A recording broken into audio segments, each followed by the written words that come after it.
உடல் நலமும் பரிகாரமும். நேர்களே, குழந்தை பிறக்கவில்லை, திருமணமாகி 7 வருஷம் ஆயிடுச்சு, 8 வருஷம் ஆயிடுச்சு, கல்யாணம் ஆகி குழந்தை பாக்கியம் வரவில்லையா? என்ன பரிகாரம் செய்யலாம்? ஏன் குழந்தை பிறக்கவில்லை? என்ன பரிகாரம் செய்தால் நமக்கு புத்திர பாக்கியம் அல்லது வாரிசு பாக்கியம் உண்டாகும்? இதுக்கு ஒரு வழி சொல்லுங்க அப்படின்றீங்க. பாருங்கள், ஒரு திருமணம் நடந்த பிற்பாடு செவ்வாய் சுக்கிரன் ரொம்ப நெருங்கிய நிலைமையில் இருந்து சனியால் பார்க்கப்பட்டால் சில நேரம் வாரிசு இருக்காது. 5ஆம் பாவத்துக்கு அதிபதி, பெண் ஜாதகத்தில் 5ஆம் பாவத்துக்கு அதிபதி அஸ்தமாக இருந்தால் இவர்களுக்கு சூன்யம் செய்து திருமணம் பிற்பாடு எந்த வீட்டில் போகிறாங்களோ கல்யாணம் ஆகி அந்த வீட்டில் இவங்களுக்காக ஒரு விரோதி இருப்பான். அதனால் இவர்களுக்கு இந்த சூன்யம் எல்லாம் பண்ணுவாங்க, துணி மேல் சூன்யம் பண்ணுவாங்க. அவங்களுக்கு எல்லாமே புதன் அஸ்தமாக இருக்கும், 5ஆம் பாவத்துக்கு அதிபதியாய் அஸ்தமாக இருக்கும்.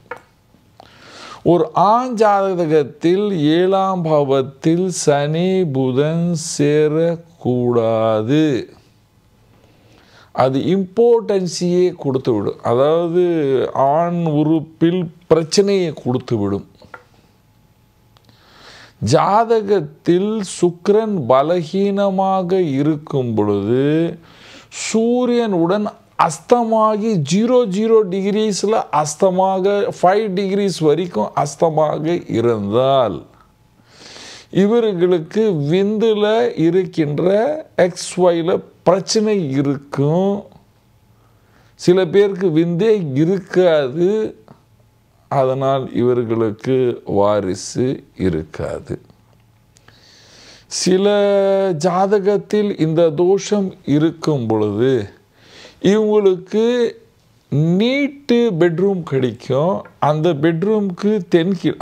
பெட்ரூமுக்கு தென்கிழக்கில் ஏதாவது வலுவான அலமாரியும், வடகிழக்கில் பாரமான பொருள், ஏசி டப்பா, ஒரு ஸ்விங் மிஷின், வாஷிங் மிஷின், இந்த மாதிரி வெயிட்டான பொருள் 2 காரணம் வடகிழக்குலேயும் தென்கிழக்கில் இருக்கும். அல்லது இவங்க தான் அந்த வீட்டுக்கு அதிபதியாக இருந்தாலும் வடகிழக்கு மூடி இருக்கும், தென்கிழக்கும் மூடி இருக்கும். அதாவது மேற்கு வாசல் வீடாகவோ தெற்கு வாசல் வீடாக இருந்தாலும் அந்த வீட்டில் நுழையும் போது ரைட் சைடில் ஏதாவது பெரிய வலுவான பொருள்கள் இருக்கும். ட்ரம்மை போட்டு விடுவாங்க, தேவையில்லாத பொருள்களை போட்டு விடுவாங்க. இவங்க வீட்டில் இந்த பெண்ணுக்கு கல்யாணம் நடந்தால் குழந்தை பிறக்காது. ஆண் ஜாதகத்தில் செவ்வாய் சூரியன் சனி சேர்ந்திருந்தால் அல்லது செவ்வாய் ராகு சூரியன் 7 8ஆம் பாவத்தில் சேர்ந்திருந்தால், 5ஆம் பாவத்துக்கு அதிபதி 12ஆம் பாவத்தில் இருந்தால், 5வது பாவத்துக்கு அதிபதி 12ஆம் பாவத்தில் இருந்தால், அல்லது 5ஆம் பாவத்துக்கு அதிபதி 6ஆம் பாவத்தில் இருக்கும் பொழுது 12லேருந்து சனி இதை பார்த்தால் இவர்களுக்கு வாரிசு உருவாகாது. வீட்டுக்கு மத்திய பகுதியில், அதாவது 2 வாசல், வீட்டு வாசல், பழைய வீடு இந்த மாதிரி இருக்கும்பொழுது வீட்டுக்கு மத்திய பகுதியில் கிணறு, போரிங் இருந்தால் இவர்களுக்கு வாரிசு உருவாகாது. வீட்டின் மத்திய பகுதியில் காலியான இடம் இருந்து அதில் வேப்ப மரம் இருந்தால் கல்யாணம் ஆகி சண்டை சச்சரவுனால் வாரிசு உருவாகாது. படுக்கிற திசை தென்கிழக்காக இருந்து அதுக்கு வடமேற்கு வாசல் இருந்தால், அந்த ரூமுக்கு வடமேற்கு வாசல் இருந்தால் விந்து தொல்லைகளால் இவருக்கு வாரிசு இருக்காது. வடமேற்கு திசையில் படுக்கிற அறை இருந்து வடமேற்கில் நார்த் வெஸ்ட் ஆஃப் நார்த்தில் வடக்கு செவுரு ஒட்டி பெட்ரூம் இருந்தால் இவர் சோம்பேறியாக படுத்து வெயிட்டை வளர்த்திட்டு பல நோய்கள் இவருக்கு வரனால் இவருக்கு வாரிசு இருக்காது.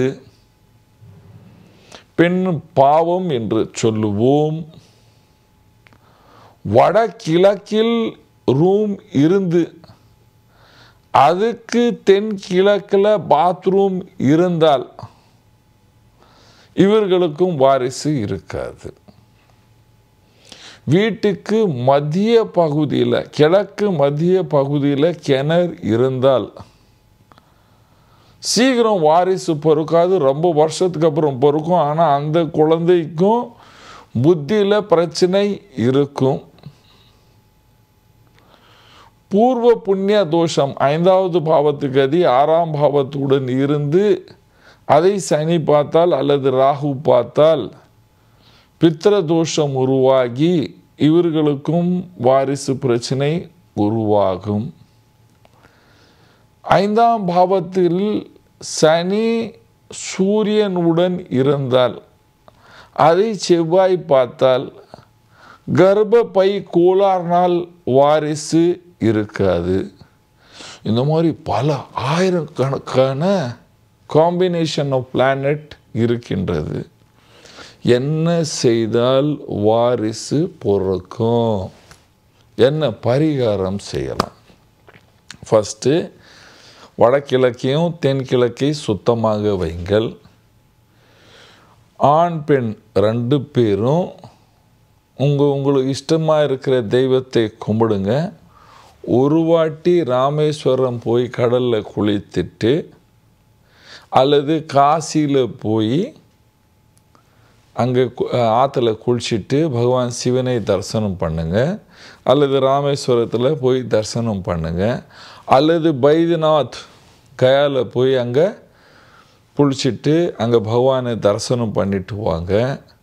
அதுக்கப்புறம் உங்கள் வீட்டில் வந்த பிற்பாடு வியாழக்கிழமை